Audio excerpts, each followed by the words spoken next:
Muerte bajo el arco. Por Daniel Tubao.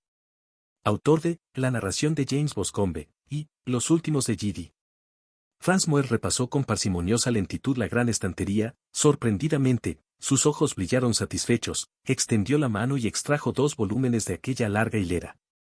Sin duda eran más de 500 los libros reunidos en aquella biblioteca, miles de páginas con un objetivo común, el estudio de lo oculto, el acercamiento a las misteriosas fuerzas que pueblan este mundo, el acceso a los más innombrables horrores a los que se pueda haber sometido el ser humano. 20 años de constante búsqueda, de averiguaciones, de días enteros en antiguas bibliotecas los habían reunido.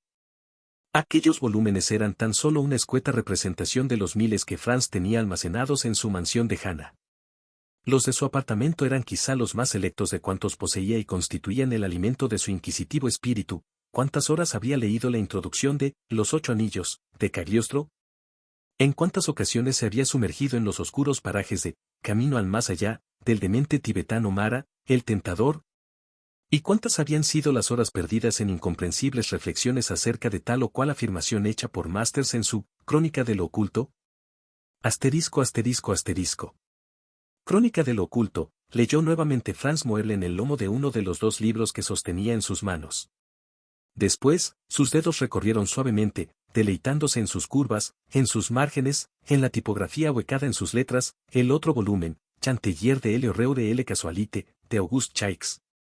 Despejó la acristalada superficie de la mesa de todo objeto accesorio, permitiendo, únicamente, la permanencia de un grueso paquete de formas similares a un cofre o pequeño arconcillo. Franz, influido por un severo carácter germano, intentaba esconderse a sí mismo la inquietud que lo carcomía desde que aquel paquete fue depositado en sus manos. Su inclinación hacia cualquier tema prohibido o oculto se debía precisamente a la firme severidad de sus padres.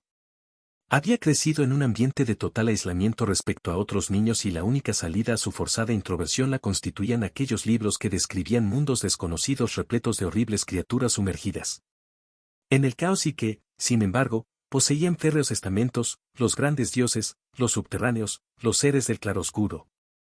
Se había integrado en aquellos mundos, su imaginación viajaba por ellos aunque su cuerpo no lo delatara. Al morir sus padres, tan solo le quedaron los libros como refugio y, a pesar de su aparente humildad, se sentía superior a cuantos le rodeaban. Creíase partícipe de un conocimiento al que pocos seres humanos podían acceder y su única relación con el exterior se cifraba en las misivas intercambiadas con otros iniciados y las breves conversaciones mantenidas con los libreros a los que compraba los volúmenes que fueran de su interés. Asterisco asterisco asterisco. Franz Moer pasó rápidamente las páginas de Crónica de lo oculto, hasta encontrar el pasaje que buscaba y lo leyó con énfasis. Al morir el brujo, maldijo a todos aquellos que se apropiaran de cualquiera de sus espeluznantes volúmenes. La maldición no fue desoída por sus ejecutores que a la mañana siguiente reunieron las pertenencias del difunto, haciendo con ellas una gran pira purificadora. En aquella hoguera ardieron inapreciables volúmenes, algunos únicos y de los que solo nos han quedado incompletas referencias.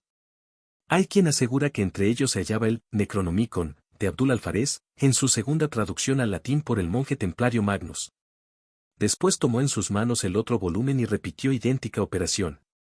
Tan solo un libro de los que habían pertenecido al brujo sobrevivió a la quema, se trataba del Omnius Sacramentii, de autor desconocido y del que nadie posee copia alguna. Al parecer alterna en sus páginas el latín con signos criptográficos de carácter cuneiforme. Un monje lo salvó ignorando su auténtica naturaleza. 2 semanas más tarde moría súbitamente y de forma inexplicable cuando realizaba su cotidiano paseo por el monasterio.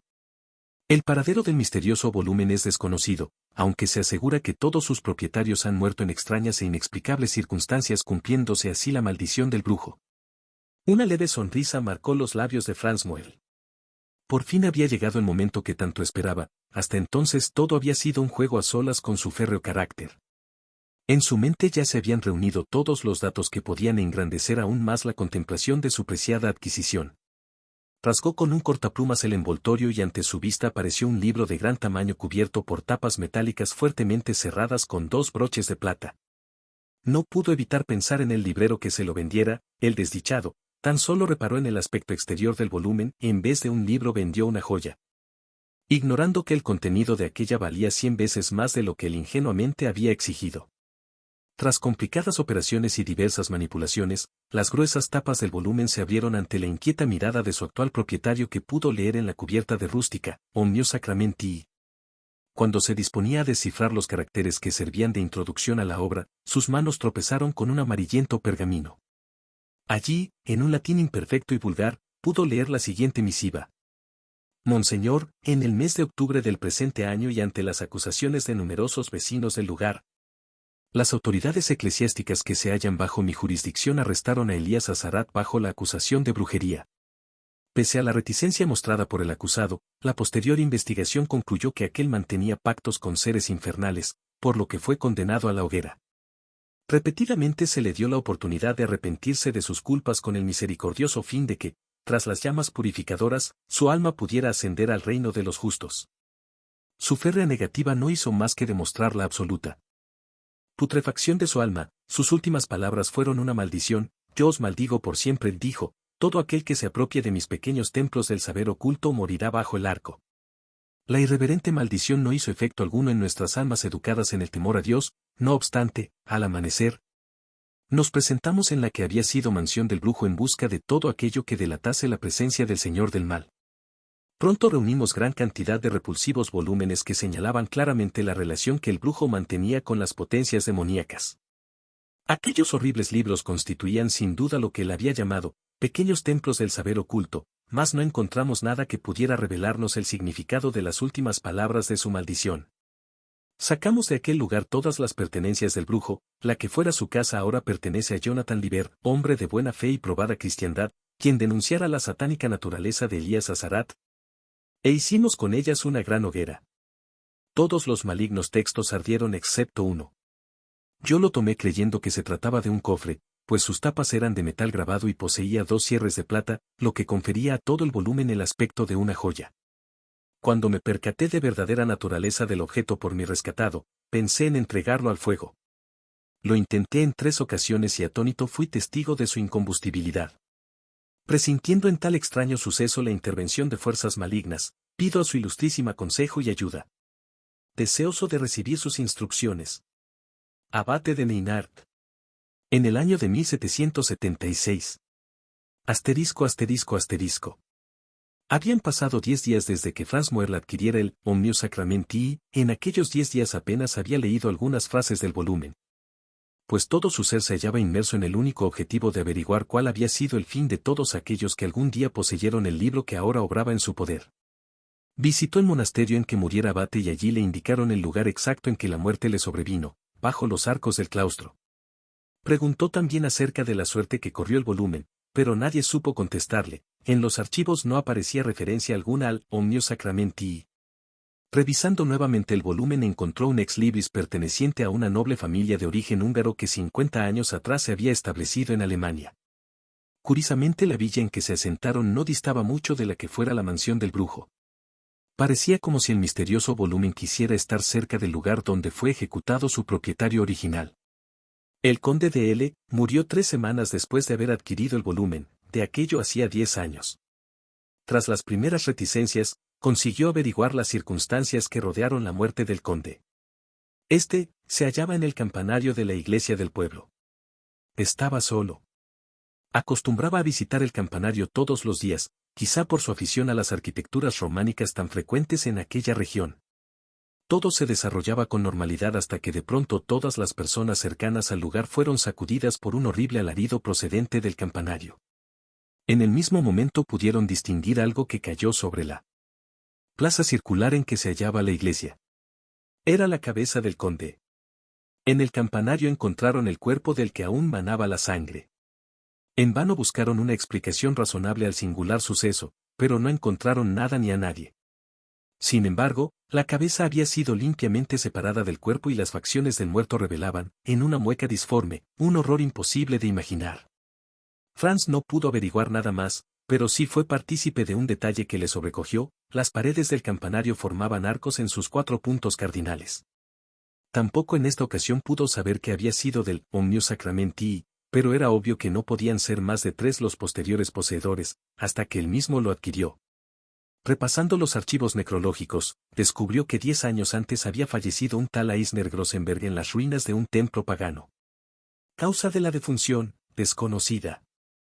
2 años más tarde otro vecino del lugar perdió la vida mientras paseaba en una noche de noviembre por el barrio antiguo de la ciudad. El informe policial señalaba que había sido asesinado por persona o personas desconocida.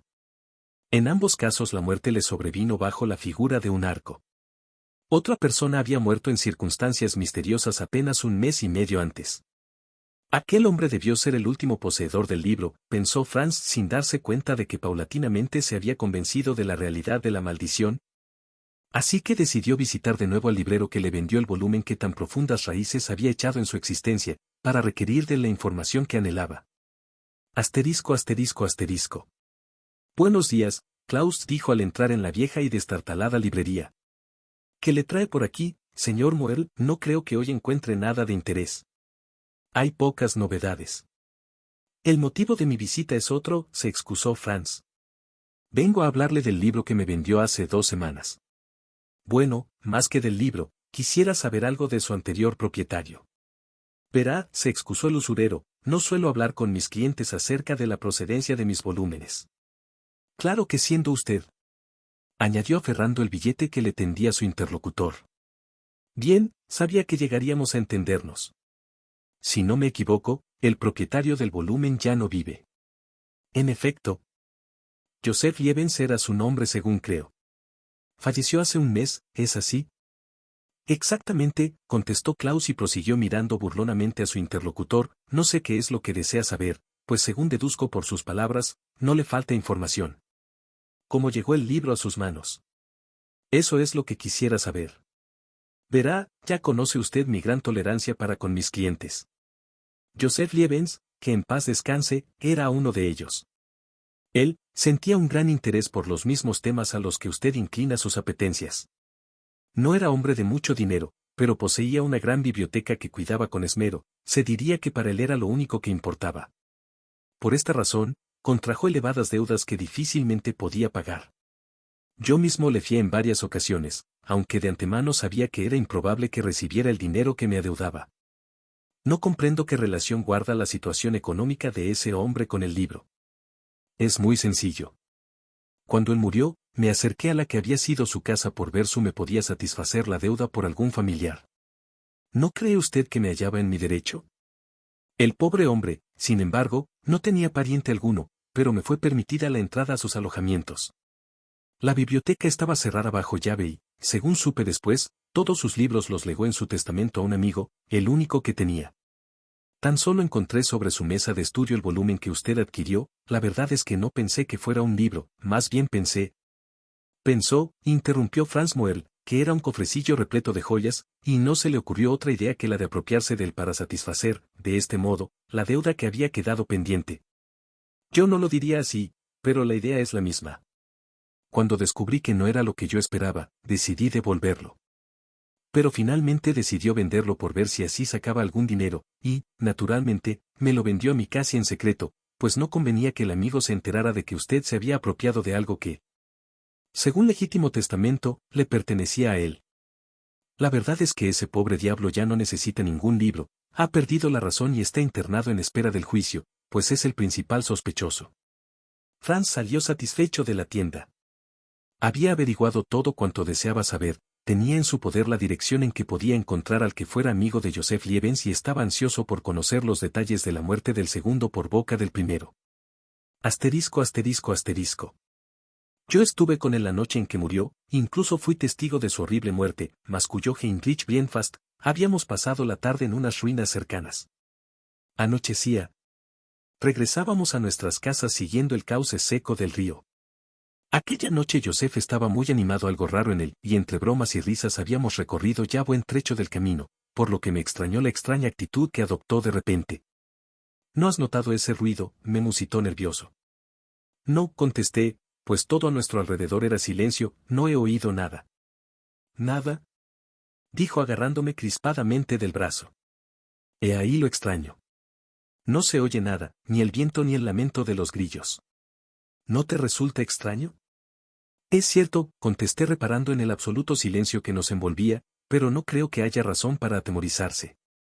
Caminamos otro trecho atentos al menor ruido, pero solo se percibía el rumor de nuestros propios pasos sobre el verdoso limo de las márgenes del inexistente riachuelo cuando, súbitamente, exclamó: «¡Alguien nos vigila! He visto una sombra tras nosotros y ese extraño gorgojeo, ¿no lo oyes?». En absoluto respondí: «No he visto ninguna sombra ni sé a qué gorgojeo te refieres. Me parece que tu imaginación te está jugando una mala pasada». Él no prestó atención a mis palabras y, tras mirar absorto a su alrededor, me pidió que acelerara el paso. Así lo hice, pues en verdad me sentía inquieto. Además, no crea que estoy loco, he de confesar que sentí algo frío que rozaba mi espalda. Imbuidos de un inexplicable terror corrimos despavoridos. Estábamos solos en aquel lugar, pero ya quedaba poco para llegar al pueblo.